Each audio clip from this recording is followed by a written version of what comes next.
véritable revers pour le Maroc et l'accord signé avec l'ancien président américain Donald Trump.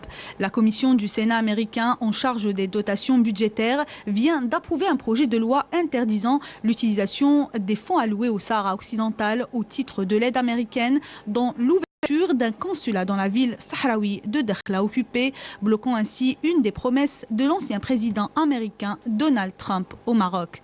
C'est un retour logique de la position américaine vers un principe de l'égalité internationale concernant le règlement du dossier du Sahara occidental. Aucun des fonds mis à disposition du département d'État par la présente loi ou des lois intérieures ne peut être utilisé pour la construction ou le fonctionnement d'un consulat des États-Unis au Sahara occidental. Stipule ce projet du budget fédéral américain pour l'année 2022 dont le chapitre consacré aux opérations financières du département d'État à l'international. Le texte précise en outre que l'affectation de ces fonds alloués en vertu de cette loi seront mises à disposition dans le cadre de l'assistance et de l'aide au Sahara occidental ainsi qu'au soutien aux efforts diplomatiques en vue de faciliter un règlement politique ou conflit dans ce territoire.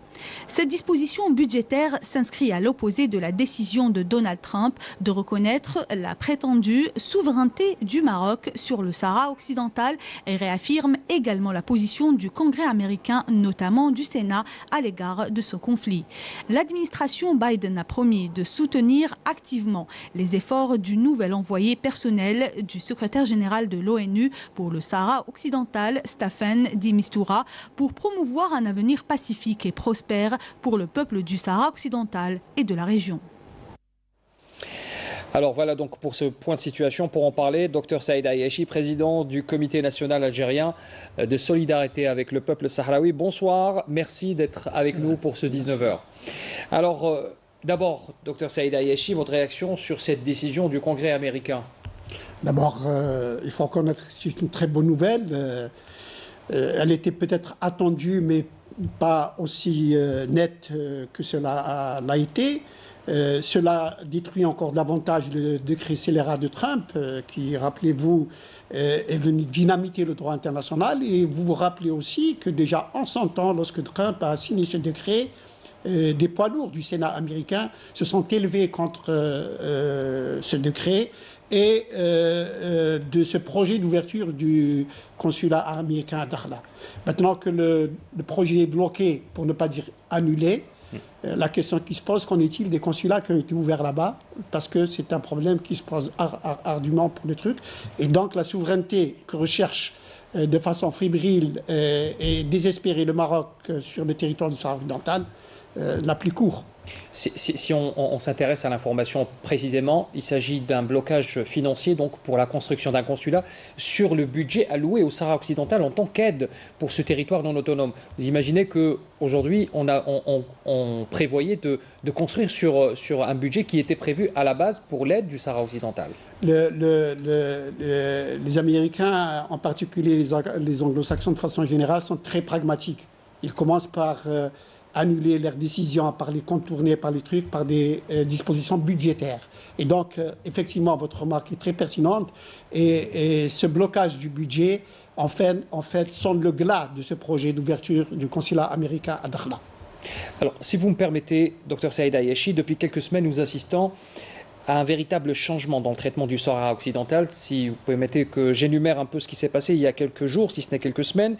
Alors il y a d'abord cette décision de la Cour européenne de justice qui a donné raison aux représentants de Polisario concernant l'annulation de l'accord sur l'agriculture et la pêche incluant le Sahara occidental conclu entre le Maroc et l'Union européenne. C'est un accord qui a été donc annulé.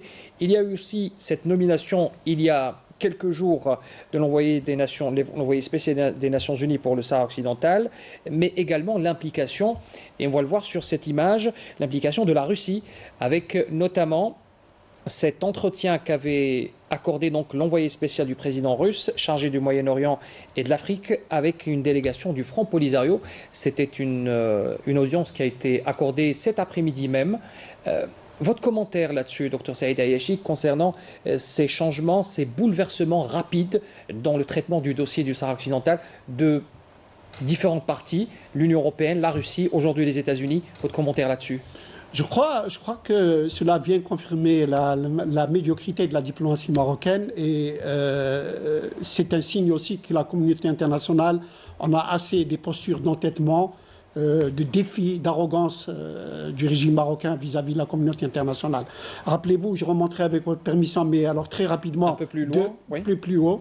Nous avons assisté d'abord à la réaction vigoureuse de l'Allemagne face à la provocation marocaine et comment le régime marocain était remis à sa place, à la résistance, le mot juste, du gouvernement espagnol face aux menaces et de chantage marocain.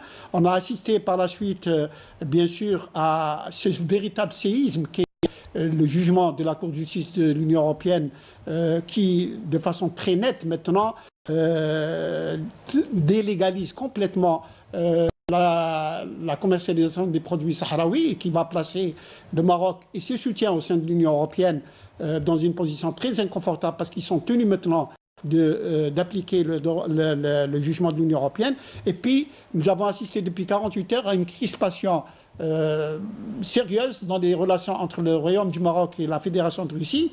Le Maroc croyant encore une fois de faire plier un État de l'envergure de la Russie, et la Russie qui a répondu tout de suite par le rapatriement d'une partie de son personnel et par l'annulation du forum russo-arabe, etc., pour remettre encore une fois le régime marocain, sa diplomatie à sa véritable place. Nous assistons à un isolement au niveau diplomatique du Maroc. Très nettement, il y a, je crois, si on peut faire la liste qui n'est pas exhaustive de toutes les défaites diplomatiques du Maroc, il y a maintenant, l'étau se resserre autour du Maroc, pour une raison très simple, parce que la position du Maroc était à terme intenable, inconfortable. C'était intenable sur la longueur. Bien sûr, parce que tout simplement, c'est une violation caractéristique du droit international et le droit international c'est la base des relations internationales. L'ONU et son Conseil de sécurité sont tributaires du respect du droit international et l'administration Biden s'inscrit dans le cadre du respect de ce droit international. On imagine peut-être dans quelques semaines d'autres revirements, peut-être d'autres positions plus fortes concernant ces manœuvres du Marzen qui continuent d'empoisonner en tout cas, nous sommes en droit d'attendre des perspectives heureuses pour peut-être à moyen terme voir le dénouement du conflit du Sahara occidental.